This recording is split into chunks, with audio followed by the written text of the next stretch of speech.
Malam itu, sebuah keluarga hidup terlalu daif. Isteri Kamal syarat mengandung, hanya tunggu hari untuk melahirkan. Di dapur, beras tinggal segenggam. Dengan hati berat, Kamal keluar ke pekan. Niatnya cuma satu, cari kerja. Di tengah pekan, dia terserempak dengan kawan lamanya, Izam. Penampilannya berubah, pakaian mahal, jam berkilat, wajah senang. Kamal, lama tak jumpa. Apa khabar? Alhamdulillah, kau makin kaya, Izam. Perbualan mereka panjang. Akhirnya Kamal meluahkan kesempitan hidupnya. Izam terdiam, kemudian berbisik perlahan, kau nak hidup senang macam aku. Tanpa fikir panjang, terbayang wajah istrinya yang menahan sakit sendirian di rumah. Kamal mengangguk. Malam itu, mereka berdiri di hadapan sebuah rumah banglo lama. Mewah, tapi gelap dan sunyi. Cat dinding mengelupas, pagar berkarat. Angin bertiup seolah ada yang memerhati. Aku dengar dalam rumah ni banyak barang kemas. Kita ambil sikit je. Hidup kau berubah,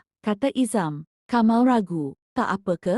Rumah ni macam ada penghuni. Izam ketawa kecil. Kosong dah berpuluh tahun. Pintu ditolak, berkeriut panjang. Di dalam, debu tebal, bau hapak. Tapi di sebuah bilik, berkilau emas, rantai, cincin, gelang bertimbun. Mata Kamal bersinar, tangannya menggigil, tapi tetap memasukkan semuanya ke dalam beg. Sejak malam itu, hidup Kamal memang berubah. Isterinya selamat melahirkan. Rumah mereka tiba-tiba cukup makan. Rezeki datang tanpa henti. Tapi, setiap malam jam 3 pagi, bayi mereka menangis tanpa henti. Pintu rumah diketuk perlahan. Padahal tiada sesiapa di luar. Dan di cermin, Kamal mula nampak bayang seorang wanita tua, berdiri di belakangnya, memakai semua barang kemas yang dia curi. Suatu malam, suara itu berbisik di telinganya. Itu milik aku.